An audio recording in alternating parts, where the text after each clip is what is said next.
In all the complex changes leading to the Scottish bid for independence, the English have never been consulted.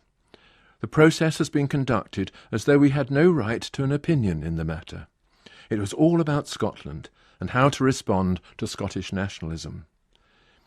As an Englishman, I naturally ask why my interests in the matter have never been taken into account.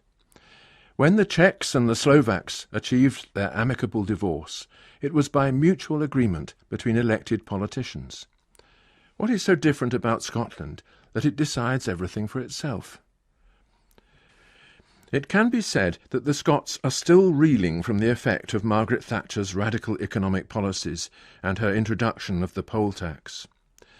They are bound to ask themselves whether they have had a fair share of the prosperity that is visible nearly everywhere in the south of England. And the English tend to blame the migrations that threaten to overwhelm them on a succession of Labour governments.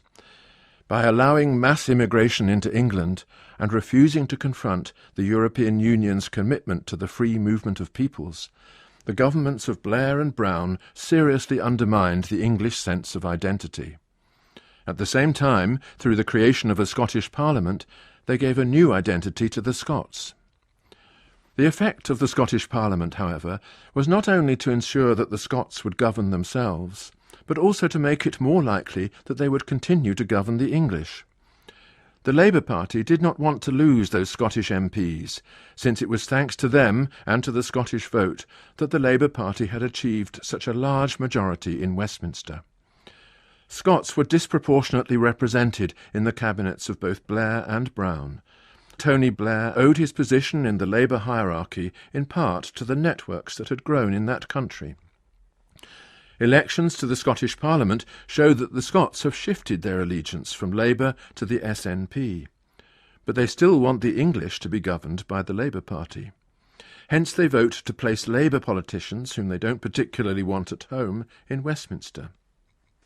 As a result of this, the English, who have voted Conservative more often than Labour in all post-war elections, have to accept a block vote of Labour members of Parliament sent to Westminster by the Scots.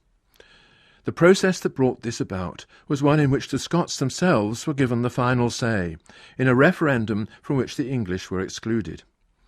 In other words, the process of devolution has an air of gerrymandering, the effect of which has been to secure a Labour bias in the Westminster Parliament, while allowing the Scots to govern themselves in whatever way they choose. And the process continues. In response to Alex Salmond's bid for independence, the people of Scotland have been granted another referendum. But again, the people of England have been deprived of a say. Why is this? Are we part of the Union or not? Or are the politicians afraid that we would vote the wrong way? And what is the wrong way? What way should we English vote, given that the present arrangement gives 2 votes to the Scots for every vote given to the English? Should we not vote for our independence, given that we risk being governed from a country that already regulates its own affairs and has no clear commitment to ours? In my opinion, defence is the sole reason for thinking that the break-up of the Union might be bad for both our countries. The Union would have to be replaced by a strong and committed alliance. But I think this would happen, just as the colonial administration of America transformed itself in time into the Western Alliance, which brings the British and the Americans together and fighting side by side in every major crisis. Suppose, then, we English were finally allowed a say in the matter. Which way would I vote? I have no doubt about it. I would vote for English independence, as a step towards strengthening the friendship between our countries.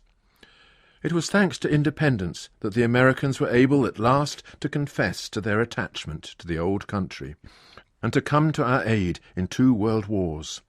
Independence is what real friendship requires, and the same is true for those, like the Scots and the English, who live side by side.